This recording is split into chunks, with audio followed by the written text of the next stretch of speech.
चला तर मंडळी, आज आपण बनवूया पॅटीस। तर पॅटीससाठी अगोदर आपल्याला घ्यायचे बटाटे, तेलात पाणी घालून त्याला आपल्याला उकळायला ठेवायचे। ते उकळतात तोपर्यंत आपण इथे बारीक कांदा चिरून घ्यायचा आहे। कांदा चिरून झाला की लगेच लसूण बारीक चिरून घ्यायचा आहे आणि लसूण बारीक झाला की आपल्याला कोथिंबीर अशाच पद्धतीने बारीक चिरून घ्यायची आहे। आपले मटेरियल तयार झालं की मग आपल्याला गॅस पेटवून कढई तापवायला ठेवायची आहे।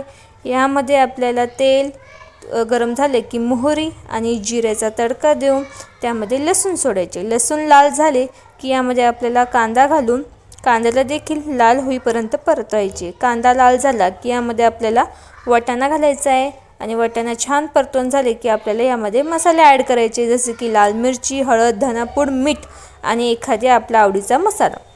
त्यानंतर मसाले छान परतून झाले की यामध्ये आपल्याला बटाटा आहे तो अशाच पद्धतीने यामध्ये मॅश करून घालायचा आहे आणि त्याला छान पद्धतीने परतवून घ्यायचं आहे। बघा, आपल्या बटाट्याची चटणी इथे तयार झाली। तर मग वरून आपल्याला कोथिंबीर सोडून घ्यायची आहे आणि आपली बटाट्याची चटणी आता पूर्णपणे रेडी आहे। मग घ्यायचा ब्रेड, त्यामध्ये संपूर्ण बटाटा अशाच पद्धतीने पसरवून घ्यायचा आहे। त्यानंतर वरून सुद्धा एक ब्रेड घ्यायचा आहे आणि त्याला अशा 2 खाप करायचा आहे। मग काय, बेसन पिठामध्ये पूर्ण त्याला बुडवून घ्यायचं आहे आणि तळायला घ्यायचं आहे। तर बघा, बोलता बोलता इथे आपले पॅटीस रेडी आहे। तुम्हाला माझी रेसिपी आवडली असेल लाईक, कमेंट आणि सबस्क्राईब करायला विसरू नका।